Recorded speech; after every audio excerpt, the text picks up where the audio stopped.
Tom o' the Roads had ridden his last ride, and was now alone in the night. From where he was a man might see the white recumbent sheep, and the black outline of the lonely downs, and the gray line of the farther and lonelier downs beyond them. Or in hollows far beyond him, out of the pitiless wind, he might see the gray smoke of hamlets arising from black valleys. But all alike was black to the eyes of Tom, and all the sounds were silence in his ears. Only his soul struggled to slip from the iron chains and to pass southwards into paradise. And the wind blew and blew. For Tom tonight had naught but the wind to ride. They had taken his true black horse on the day when they took from him the green fields and the sky, men's voices and the laughter of women, and had left him alone with chains about his neck to swing in the wind forever. And the wind blew and blew. But the soul of Tom of the Roads was nipped by the cruel chains, and whenever it struggled to escape it was beaten backwards into the iron collar by the wind that blows from paradise from the south. And swinging there by the neck, there fell away old sneers from off his lips, and scoffs that he had long since scoffed at God fell from his tongue, and there rotted old bad lusts out of his heart, and from his fingers the stains of deeds that were evil, and they all fell to the ground and grew there in pallid rings and clusters. And when these ill things had all fallen away, Tom's soul was clean again, as his early love had found it a long while since in spring, and it swung up there in the wind with the bones of Tom, and with his old torn coat and rusty chains. And the wind blew and blew. And ever and anon the souls of sepulchred, coming from consecrated acres, would go by, beating up wind to paradise past the gallows tree, and past the soul of Tom that might not go free.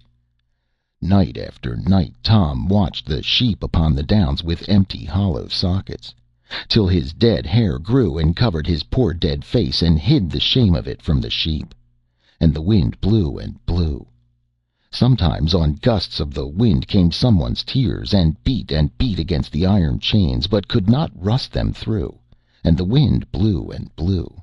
And every evening all the thoughts that Tom had ever uttered came flocking in from doing their work in the world, the work that may not cease, and sat along the gallows branches and chirruped to the soul of Tom, the soul that might not go free.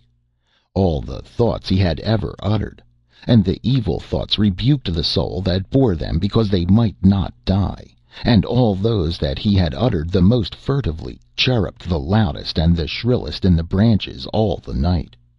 And all the thoughts that Tom had ever thought about himself now pointed at the wet bones and mocked at the old torn coat. But the thoughts that he had had of others were the only companions that his soul had to soothe it in the night as it swung to and fro.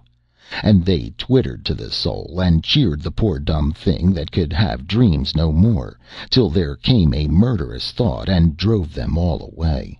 And the wind blew and blew. Paul, archbishop of Aloy and Vayence, lay in his white sepulchre of marble, facing full to the southwards, towards paradise. And over his tomb was sculptured the cross of Christ, that his soul might have repose. No wind howled here as it howled in lonely tree tops up upon the downs, but came with gentle breezes, orchard scented, over the lowlands from paradise from the southwards, and played about forget-me-nots and grasses in the consecrated land where lay the reposeful round of the sepulchre of Paul, archbishop of Aloy and Vayence. Easy it was for a man's soul to pass from such a sepulchre, and flitting low over remembered fields, to come upon the garden lands of paradise and find eternal ease. And the wind blew and blew. In a tavern of foul repute 3 men were lapping gin. Their names were Joe and Will, and the gypsy Pugly.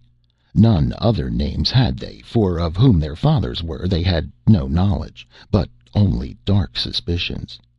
Sin had caressed and stroked their faces often with its paws, but the face of Puglioni Sin had kissed all over the mouth and chin. Their food was robbery, and their pastime murder. All of them had incurred the sorrow of God and the enmity of man. They sat at a table with a pack of cards before them, all greasy with the marks of cheating thumbs, and they whispered to one another over their gin, but so low that the landlord of the tavern at the other end of the room could hear only muffled oaths, and knew not by whom they swore or what they said. These three were the staunchest friends that ever God had given unto a man, and he to whom their friendship had been given had nothing else, besides saving some bones that swung in the wind and rain, and an old torn coat and iron chains, and a soul that might not go free. But as the night wore on, the three friends left their gin and stole away, and crept down to that graveyard where rested in his sepulchre Paul, archbishop of Alois and Vayence. At the edge of the graveyard, but outside the consecrated ground, they dug a hasty grave, two digging while one watched in the wind and rain. And the worms that crept in the unhallowed ground wondered and waited. And the terrible hour of midnight came upon them with its fears, and found them still beside the place of tombs. And the three friends trembled at the horror of such an hour in such a place, and shivered in the wind and drenching rain, but still worked on. And the wind blew and blew. Soon they had finished, and at once they left the hungry grave with all its worms unfed, and went away over the wet fields stealthily but in haste, leaving the place of tombs behind them in the midnight. And as they went they shivered, and each man as he shivered cursed the rain aloud. And so they came to the spot where they had hidden a ladder and a lantern. There they held long debate whether they should light the lantern, or whether they should go without it for fear of the king's men. But in the end it seemed to them better that they should have the light of their lantern, and risk being taken by the king's men and hanged, than that they should come suddenly face to face in the darkness with whatever one might come face to face with a little after midnight about the gallows tree. On 3 roads in England, whereon it was not the wont of folk to go their ways in safety, travellers tonight went unmolested. But the three friends, walking several paces wide of the king's highway, approached the gallows tree, and Will carried the lantern, and Joe the ladder, but Puglioni carried a great sword wherewith to do the work which must be done. When they came close they saw how bad was the case with Tom, for little remained of that fine figure of a man, and nothing at all of his great resolute spirit. Only, as they came, they thought they heard a whimpering cry, like the sound of a thing that was caged and unfree. To and fro in the wind swung the bones and the soul of Tom, for the sins that he had sinned on the king's highway against the laws of the king. And with shadows and a lantern through the darkness, at the peril of their lives, came the three friends that his soul had won before it swung in chains. Thus the seeds of Tom's own soul that he had sown all his life had grown into a gallows tree that bore in season iron chains in clusters, while the careless seeds that he had strewn here and there, a kindly jest and a few merry words, had grown into the triple friendship that would not desert his bones. Then the three set the ladder against the tree, and Puglioni went up with his sword in his right hand, and at the top of it he reached up and began to hack at the neck below the iron collar. Presently the bones and the old coat and the soul of Tom fell down with a rattle, and a moment afterwards his head that had watched so long alone swung clear from the swinging chain. These things Will and Joe gathered up, and Puglioni came running down his ladder, and they heaped upon its rungs the terrible remains of their friend, and hastened away wet through with the rain, with the fear of phantoms in their hearts, and horror lying before them on the ladder. By 2 o'clock they were down again in the valley, out of the bitter wind, but they went on past the open grave into the graveyard, all among the tombs, with their lantern and their ladder and the terrible thing upon it, which kept their friendship still.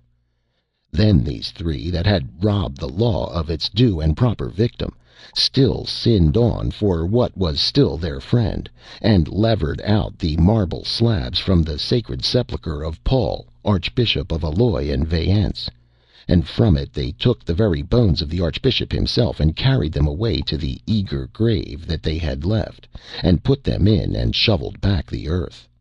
But all that lay on the ladder they placed, with a few tears, within the great white sepulchre under the cross of Christ, and put back the marble slabs.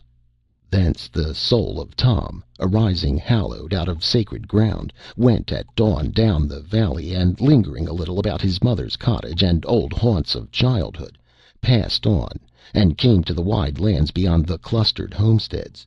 There met with it all the kindly thoughts that the soul of Tom had ever had, and they flew and sang beside it all the way southwards, until at last, with singing all about it, it came to paradise.